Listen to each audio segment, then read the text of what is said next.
Welcome to Celes TV, your home to be your best self and live your best life. Today's question is from Marie Ann, and she writes, Hi Celes, I had a difficult childhood, very hard. I always wanted to be a journalist and a writer. Somehow, lots of things blocked my path. At 60 years old, is it too late for me? Excellent question, Marie Ann. This is actually a question that's shared by many, including even people in their late 20s and early 30s. And a lot of times, this is not really a question that people overtly articulate, but rather an implicit assumption that it's too late to pursue their dreams. Take for example, career paths. When people pursue their career paths, usually it's something that perhaps is related to their course of study. And after graduating and working for 4 or 5 years, many times people have this assumption that, oh, okay, this is not really something I want to do in the long term, but because I've been doing this for the past 4 to 5 years, there's not really another path for me, that I am just destined to do this for the rest of my life, all the way until I'm 50, 60, 70, and then retiring. My answer to this? No, this is not true. Whatever your dreams, your goals are, it is never too late to pursue them. Did you know, for example, that Nelson Mandela, South African revolutionary, was 75 when he became the president of South Africa? Did you know that Colonel Sanders was 61 when he started the KFC franchise? Did you know that J.R.R. Tolkien was 62 when the Lord of the Rings novel came out? And the Lord of the Rings novels are now one of the best-selling novels today, with over 150 million copies sold. Honestly, KFC isn't healthy and you shouldn't eat KFC, but my point here is that it is never too late to pursue your goals and dreams, whatever they may be. So, how do we get started? My first tip is to let you know that fear is normal. One of the biggest blocks that people have when it comes to pursuing their goals and their dreams is fear. Fear of failure, fear of unknown, fear of losing financial stability. For example, before I started pursuing my passion, I also had my own set of fears. I was fearful that, okay, what if I do this for the next 2 to 3 years in full throttle and then I don't earn a single cent from this? How about my livelihood? How about my financial stability? How am I going to take care of my needs such that I can continue pursuing my passion? Whatever fears you have, know that fear is normal. Don't let that stop you. Rather, it's a matter of identifying what are these fears that's currently blocking you, and then acquire the right knowledge and take conscious action, craft the right plans towards busting and addressing these fears. This brings me to tip number 2, which is to study the people who have succeeded. So whatever it is that you want to pursue, be it coaching, blogging, writing, art, dancing, baking, painting, training, chances are there are tons of people out there who have walked similar paths before. So there is no need to reinvent the wheel or try to do all of these alone, but rather start off first by identifying who these people are who have walked this path before. Start off with your personal networks, your friends, acquaintances, ex-colleagues, friends. Any of them have tried to pursue the goals and dreams that you personally want to pursue as well? Any of them in related fields? Identify who they are, then reach out to them. Ask them questions, understand more about this field. What are the skill sets needed to succeed in this field? What are the common factors of failure? What can you do differently? What do you need to equip yourself? And so on. Next, network. Join meetup groups, online forums, LinkedIn groups. This is to meet like-minded people and to learn from them. Next, learn from success icons. So research who are the people out there who are currently succeeding, thriving in the very goals, the very fields that you wish to enter. Okay, so for these people, chances are they are not in your personal circle. You can learn by way of, say, their books, their interviews, studying their history in this field. How did they start off? Okay, what did they do? What helped them to succeed and be where they are today? So learning from them as much as possible and then integrating these lessons into your own plan for your own passion path. My third tip is to dabble, build your experience. So a lot of people have this misconception that they feel they can only pursue their goals, their dreams, their passion only when they quit their job and do this full-time, which is not necessarily true. In fact, a lot of times, many goals, many dreams start out small, and you may even find that after 4 to 5 hours of doing this, that this is not even your area of interest, in which case there's no place for discussion on whether you want to do it full time.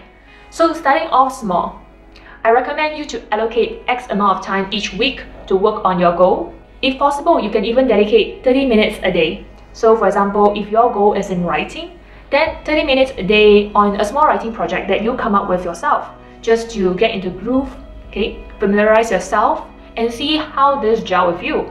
Next, join classes when you can develop skills related to this goal, because this will help you to meet like-minded people at the same time.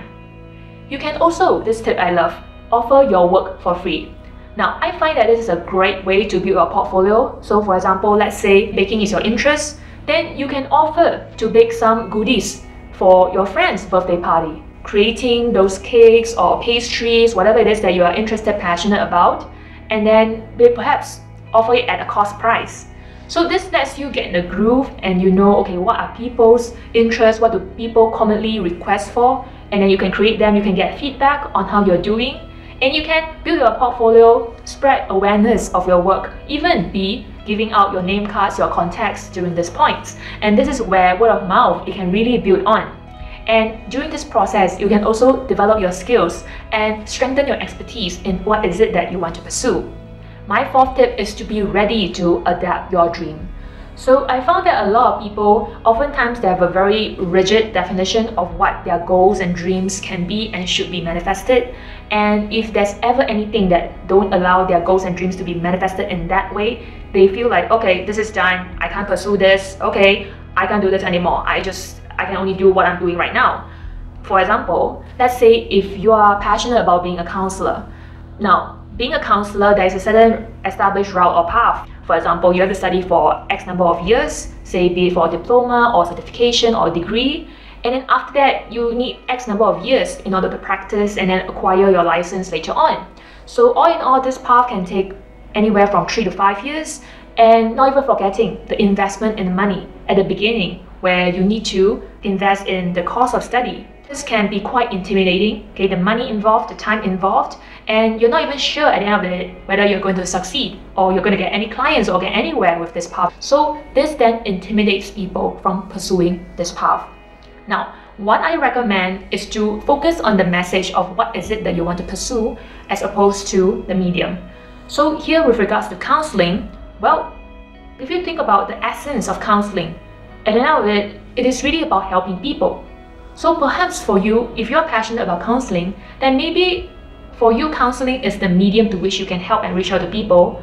And the message, the essence that you're really passionate about is helping people, guiding people from a place A to place B, a higher place, helping people to move forward in their lives.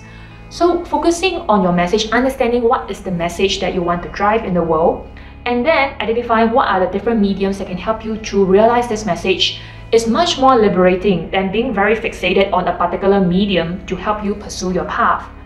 I share more in this article, personalexcellence.co/blog/message-medium.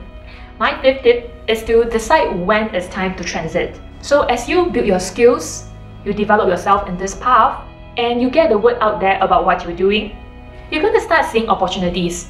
Say, people are going to start engaging your services, your work, and then offering to pay you. You're going to get more and more people with such requests to the extent where you start earning an amount of income, which starts growing over the months. And this is where you will start seeing opportunities, chances where perhaps you can now seriously start considering, is it time for me to transit from whatever it is that I'm doing currently as a day job to my true passion, what I really want to do? I always recommend investing that 10,000 hours to develop your talent. And you can read more about the 10,000 hours concept at personalexcellence.co/blog/10,000 in numbers -hours. So investing, building yourself in the skills, and along the way, perhaps seeing opportunities where it may be time to transit, and that's where you want to seriously think about, okay, is it time for me to move and pursue this path? And you'll know when that time is here. Always remember, it's never too late to pursue your goals and dreams. Okay, it all starts from today. Don't underestimate the power of just one small little step in the right direction, where it can take you. that first step gets you moving, the second step gets you forward, the third step moves you even forward. Just focusing it step by step, and this will take you to places that you have never imagined in the beginning. But it's not about intimidating yourself with that end path, that end goal, but rather focusing on what can I do today? How can I move forward to where I want to be starting from today? Okay, so I have quite a few articles that will help you with regards to your passion journey, and you can check them out at personalexcellence.co/blog/passion. Leave a comment below and let me know what is a goal that you wish to pursue and what is the first baby step that you can take towards achieving this. So if you have found this video helpful, do give me a thumbs up. Okay, I really appreciate it and it encourages me to create more videos like this for you. Be sure to subscribe, Celes.tv, and I'll see you guys in the next video. Bye guys!